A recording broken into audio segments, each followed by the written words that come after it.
Good morning students, आप सभी का स्वागत है। विद्यार्थी मित्रों, आज हम अध्ययन करने जा रहे हैं अध्याय 8वां, देशी जनता को सभ्य बनाना, राष्ट्र को शिक्षित करना। बताना चाहूंगा, पहले के अध्यायों में आप देख चुके हैं कि ब्रिटिश शासन के कारण यहाँ के राजाओं और नवाबों, किसानों और आदिवासियों पर किस किस तरह के प्रभाव पड़े थे। इस अध्याय में हम यह समझने का प्रयास करेंगे कि इन चीज़ों से विद्यार्थियों के जीवन पर क्या असर पड़े। विद्यार्थियों के जीवन को समझना इसीलिए जरूरी है क्योंकि भारत में अंग्रेज केवल भू क्षेत्र पर विजय और आय पर नियंत्रण ही नहीं चाहते थे। उन्हें लगता था कि उनका एक सांस्कृतिक मिशन भी है। वे मानते थे कि उन्हें देशी समाज को सभ्य बनाना है और उनके रीति रिवाजों और मूल्य मान्यताओं को बदलना है। इसके लिए कौन से बदलाव लाए जाने थे? भारतीयों को शिक्षित, सभ्य और अंग्रेजों की सोच के मुताबिक अच्छी प्रजा बनाने के लिए कौन से कदम उठाने जाने थे? अंग्रेजों के पास भी इन सवालों के कोई बने बनाए जवाब नहीं थे। इन सवालों पर कई दशक तक बहस चलती रही।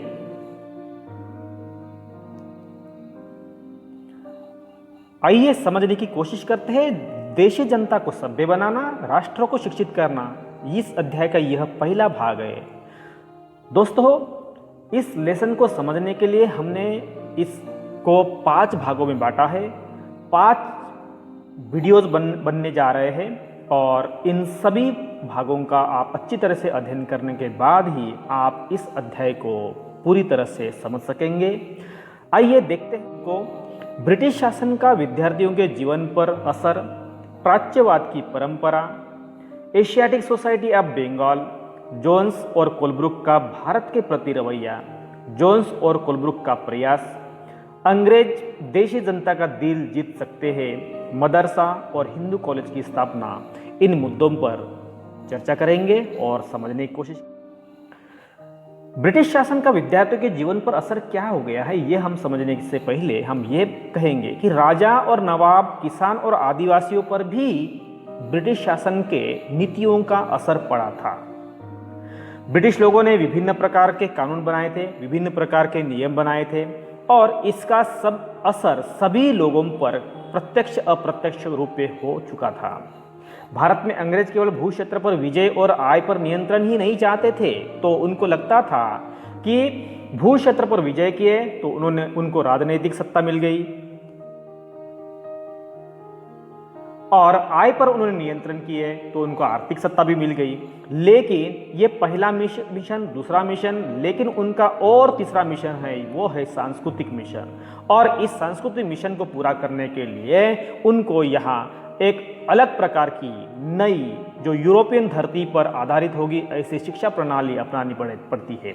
और वे मानते थे कि उन्हें देशी समाज को अगर सभ्य बनाना है, उनके रीति रिवाजों और मूल्य मान्यता को भी बदलना है, तो उनको यूरोपियन धरती के आधारित धरती पर जिस प्रकार की यूरोपियन लोगों को शिक्षा मिलती है विज्ञान के आधार पर, उसी प्रकार की शिक्षा प्रणाली भारत में भी अपनाई जानी चाहिए। यह उनका मत था।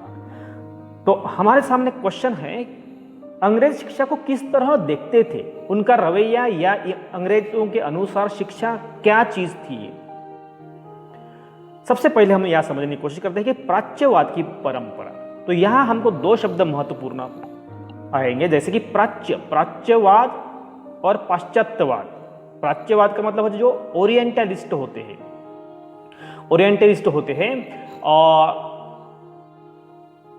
और जो वेस्टर्न सोच का समर्थन करते हैं।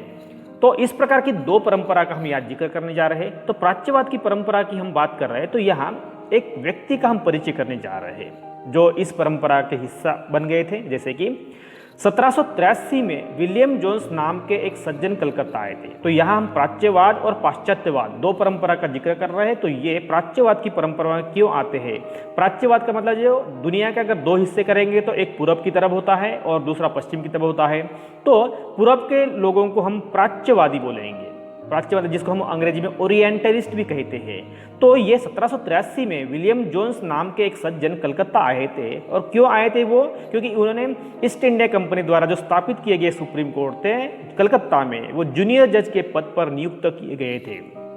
और उनकी खासियत यह है, विशेषता यह है कि वो कानून के माहिर थे और भाषाविद थे, क्योंकि ऑक्सफोर्ड में ग्रीक और लैटिन का उन्होंने अध्ययन किया था। फ्रेंच जानते थे, अंग्रेजी भी जानते थे, अपने दोस्त से अरबी और फारसी सीख चुके थे। कलकत्ता में आने के बाद वह भारतीय भाषाओं में भी दिलचस्पी दिखाने लगे थे और इसीलिए उन्होंने संस्कृत का गहन अध्ययन किया। संस्कृत अध्ययन करने के साथ साथ वो कानून, दर्शन, धर्म, राजनीति, नैतिकता, अंकगणित, चिकित्सा, विज्ञान और अन्य विज्ञानों की प्राचीन भारतीय पुस्तकों का भी उन्होंने अध्ययन करना शुरू कर दिया। तो इस तरह से विलियम जोन्स नामक व्यक्ति भारत में आकर भारतीय संस्कृति को समझने के लिए यहाँ के दर्शन, धर्म, राजनीतिक, नैतिकता, अंकगणित, साथ साथ में विभिन्न प्रकार की भाषा भी यहाँ पढ़ने में दिलचस्पी दिखा रहे हैं। दोस्तों, आप यहाँ चित्र में देख सकते हैं कि विलियम जोन्स एक फारसी विद्वान के साथ फारसी सीख रहे हैं यहाँ। और भाषाविद हमने बोले हैं कि विलियम जोन्स एक भाषाविद भी था। तो भाषाविद का मतलब होता है कि ऐसा व्यक्ति होता है जो कई भाषाओं का जानकार, मतलब कई भाषाओं का ज्ञान रखते हैं और विद्यार्थी भी होते हैं, विद्यार्थी के रूप में वो अध्ययन करते रहते हैं। तो उसको बोलते हैं हम भाषाविद, जिसको हम लिंग्विस्ट बोलते हैं। अगला मुद्दा है हमारे सामने, एशियाटिक सोसाइटी ऑफ बंगाल क्या चीज है या कौन सी संस्था है ये? तो जब विलियम जोन्स भारत में आया तो उस समय कलकत्ता में बहुत सारे अंग्रेज अफसर थे और वो अंग्रेज अफसरों के साथ जब उन्होंने बातें की या उनसे मुलाकात की तो उनके ध्यान में आ गया कि उनके जैसे बहुत सारे अंग्रेज अफसर भी उसी तरह से दिलचस्पी रखते हैं जिस तरह से जोन्स रखते थे। और इस तरह से उन्होंने कुछ अपने साथियों को चुनकर उन्होंने अपना एक ग्रुप बनाया, संघ बनाया। और जैसे उदाहरण के लिए हेनरी थॉमस कोलब्रुक है, नेथनियल हॉलहेड है, इन्होंने भी विलियम जोन्स के साथ भारतीय भाषा सीखकर संस्कृत व फारसी रचनाओं का अंग्रेजी में अनुवाद करना शुरू कर दिया। और वो प्राचीन भारतीय विरासत को समझने का भी उन्होंने प्रयास किया, समझने का। और इन लोगों के साथ, मतलब विलियम जोन्स इन लोगों के साथ मिलकर एशियाटिक सोसाइटी ऑफ बंगाल का गठन किया, उसकी स्थापना की। और इस सोसाइटी के माध्यम से अपने कुछ रिसर्च होते हैं, शोध होते हैं, शोध पत्रिकाएं होती है, वह प्रकाशित किए जाते थे। और उसके लिए उन्होंने एशियाटिक रिसर्च नामक शोध पत्रिका का भी प्रकाशन करना शुरू कर दिया। तो इस तरह से भारतीय संस्कृति को समझने के लिए उसका इंटरप्रिटेशन, मतलब अर्थ लगाने का कार्य ये लोग करने लगे थे। यह थी एशियाटिक सोसाइटी ऑफ बंगाल और उनकी शोध पत्रिका थी एशियाटिक रिसर्च। आगे देख रहे हैं हम जोन्स और कोलब्रुक का भारत के प्रति रवैया, मतलब भारत के प्रति उनका क्या एटीट्यूड था, वो क्या दृष्टिकोण रखते थे भारत के प्रति। तो अगर हम ओवरऑल देखेंगे तो भारत के प्रति उनका रवैया बिल्कुल सकारात्मक था। वे भारत और पश्चिम दोनों की प्राचीन संस्कृतियों के प्रति गहरा आदर भाव रखते थे। उनका मानना था कि भारतीय सभ्यता प्राचीन काल में अपने वैभव के शिखर पर थी, परंतु बाद में ऐसे कुछ समाज विघातक या कुप्रथा, कुचाली रीति निर्माण हो गए कि जिससे भारतीय संस्कृति का पतन होता गया।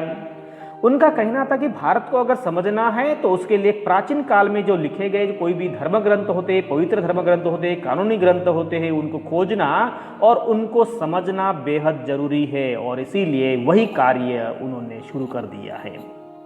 हिंदू और मुसलमानों के असली विचारों और कानूनों को इन्हीं रचनाओं के जरिए से हम उनको समझा जा सकता है। और इन रचनाओं के पुण्य अध्ययन से ही भारत के भावी विकास का आधार भी पैदा हो सकता है।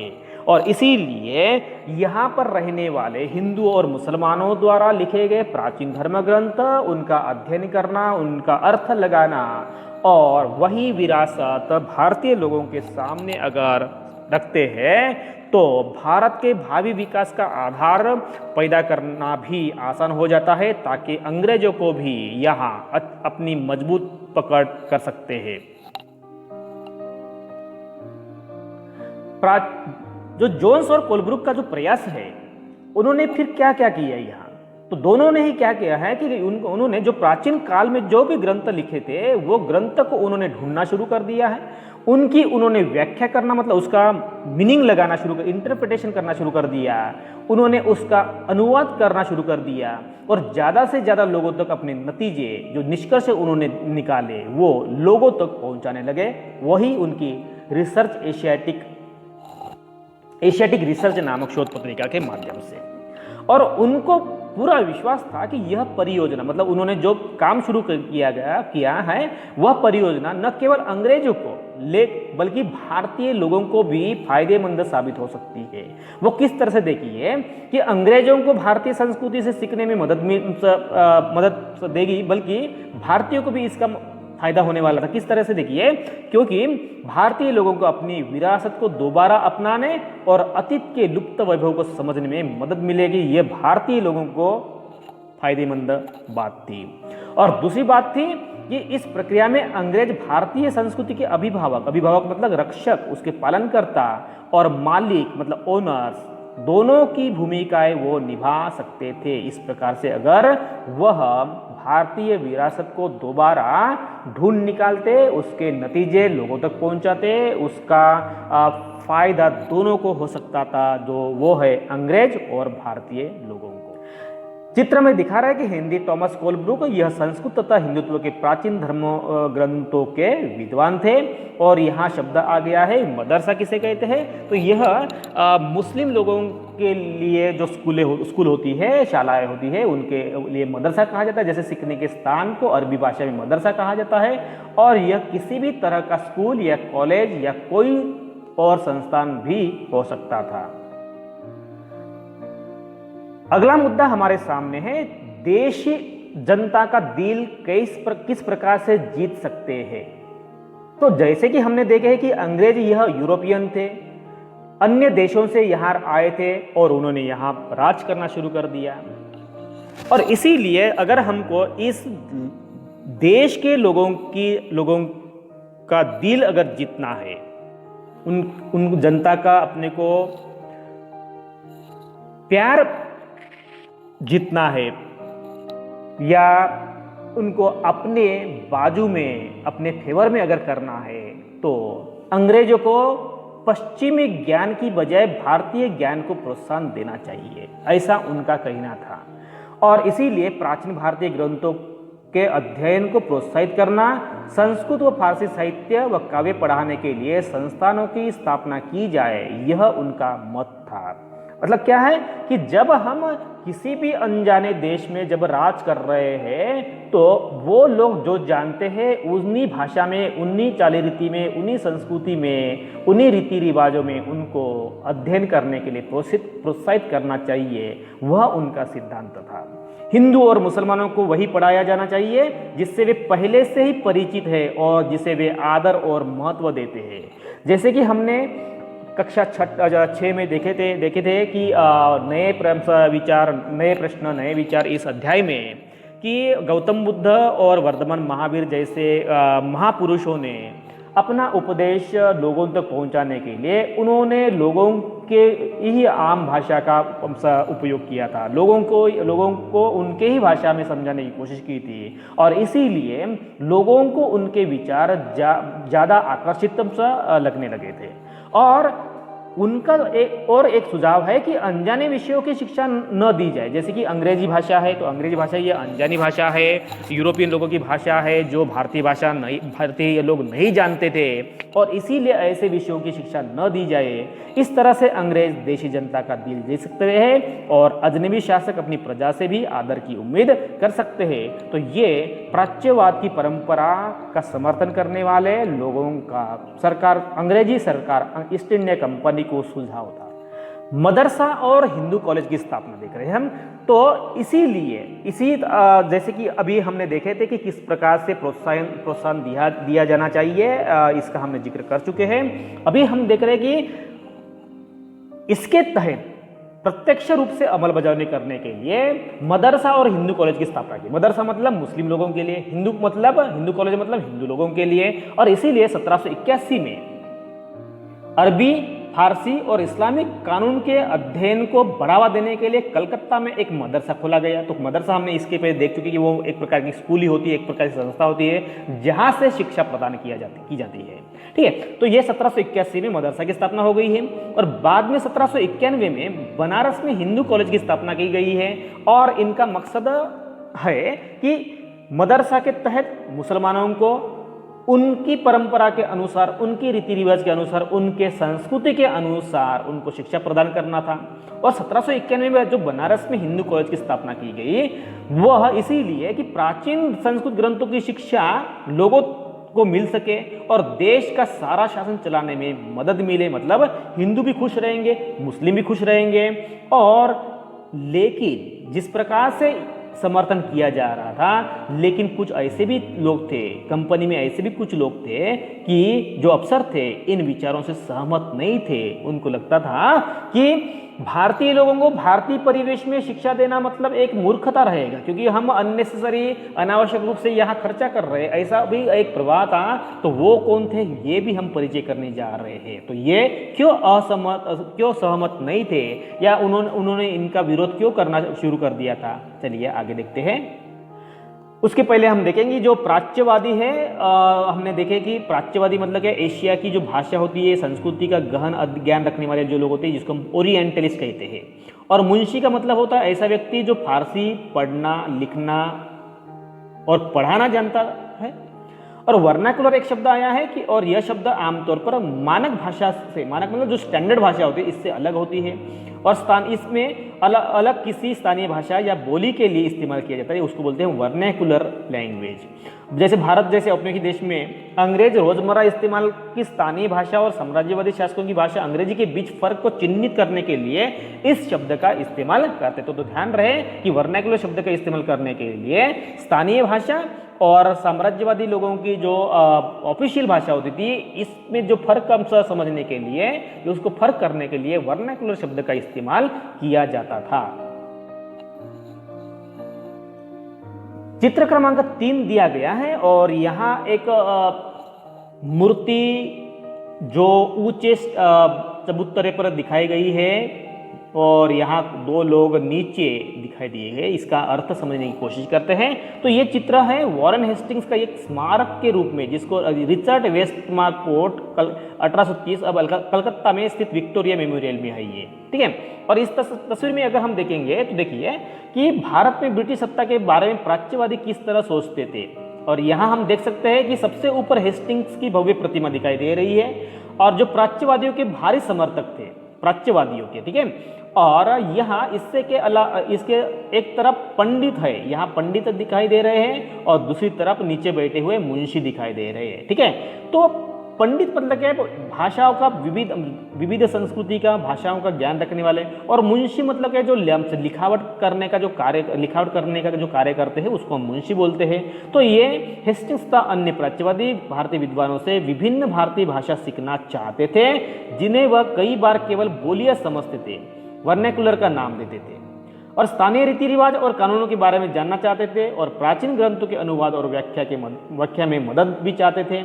हेस्टिंग्स ने पहल करके कलकत्ता मदरसे की स्थापना की और उनका यह विश्वास था कि यहाँ के प्राचीन रीति रिवाज और यहाँ की ज्ञान संपदा ही भारत में ब्रिटिश शासन के आधार होने चाहिए। तो इस प्रकार से यहाँ हम चित्र में देख सकते हैं कि उन्होंने सबसे ऊपर ये देख रहे हैं। तो इसका मतलब क्या होता है कि ये हमारे मतलब भारतीय संस्कृति के अभिभावक है और मालिक है, और जहाँ ये अपने 2 लोगों की सहायता से यहाँ की भारतीय संस्कृति, भाषा या विरासत का अर्थ लगाने की कोशिश करते हैं। दोस्तों यहाँ हमने मुद्दों पर चर्चा की है, जैसे कि प्राच्यवाद की परंपरा, बाद में हमने देखे हैं कि Asiatic society of Bengal Asiatic research नामक शोध पत्रिका, ठीक है। और बाद में जोन्स और कोलब्रुक के प्रयास और उनके भारत के प्रति रवैया, इन मुद्दों पर चर्चा कर चुके हैं। और इस तरह से हम इस अध्याय का पहला भाग देख चुके हैं। इसी अध्याय का अगला हिस्सा हम नेक्स्ट वीडियो में देखेंगे।